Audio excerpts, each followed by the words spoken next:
Welcome back to The King and the Flower. My name is Daisy. Today we are going to build a slab mug, just like this one.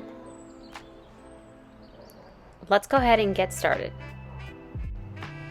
To begin, flatten your clay against the table. Make sure to flatten both sides by flipping it over like a pancake.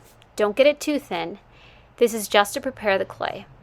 Next, use a piece of canvas to keep the clay from sticking while you roll it with a rolling pin. You want to roll it to the thickness of a pencil, and you can use pencils to prevent the clay from rolling too thin. Adjust the pencils as needed to get an even thickness.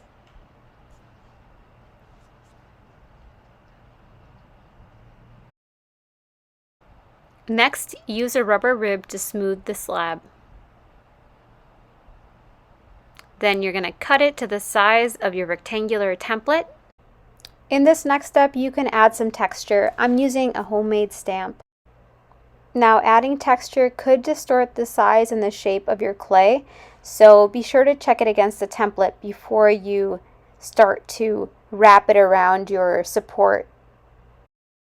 My template was actually a little bit too large for the support that I'm going to use, so I'm going to have to cut off a little bit of the excess, which I don't mind. I'm just going to go straight down, leaving about 1/4 of an inch to overlap.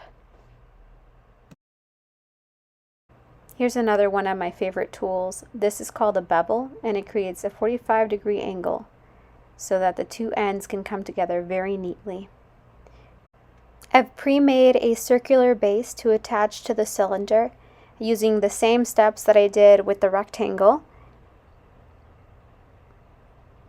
And now we're going to score and slip.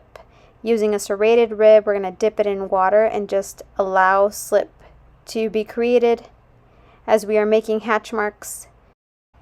All this is going to ensure that I have a really good connection and that my mug doesn't fall apart. I don't know if you noticed, but I actually didn't add slip. I just created it by using a serrated rib dipped in water. This really allows a quicker process for me. I almost exclusively use this method. If it makes you more comfortable to add slip with a brush, go for it. But personally, I just like to use the dipped serrated rib. It's my second favorite tool. Now I'm going to cut around my cylinder so that the base is flush with the cylinder form. Then I'm going to remove the excess clay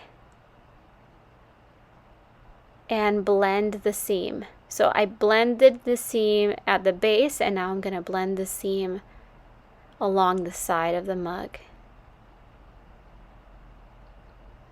And I kind of planned the texture so that I would have this blank area where I'm going to attach the handle. So think carefully about your texture and how you want the handle to interact with it.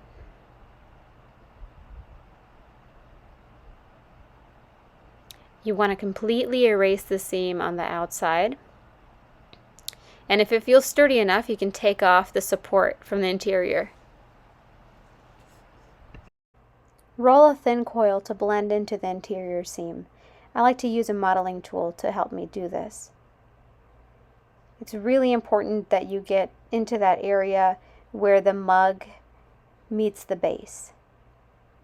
This next part is optional. You can push it from the inside out to belly out the mug and make it hold more liquid. And now we are going to create a handle. First, we're going to start by squeezing the clay. We're going to twist and roll on the table.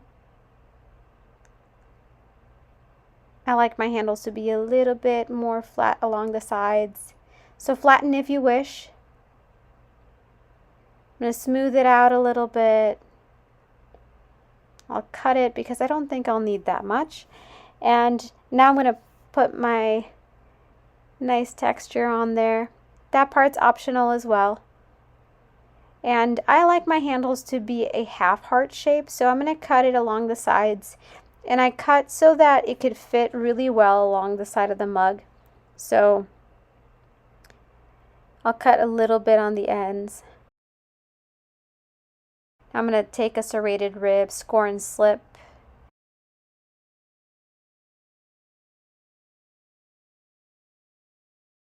And as soon as I put it on there, I felt like it was a little too large.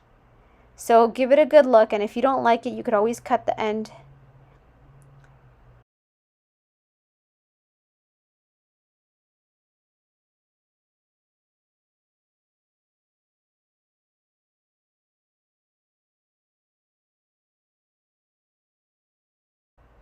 So the next part is going to be blending the handle in. And I'm going to do that first, of course, by putting some pressure from the outside where I'm applying the handle. But I also want to add a little bit of clay to erase the seam where I'm attaching the handle. And then I take a paintbrush and I go along the seam and make sure that it's all very, very well blended. The handle is so important to attach well, because if you don't blend the seams, it will fall off. So add a little tiny coil if you need to, just like we did for the interior, and blend it in really, really, really well.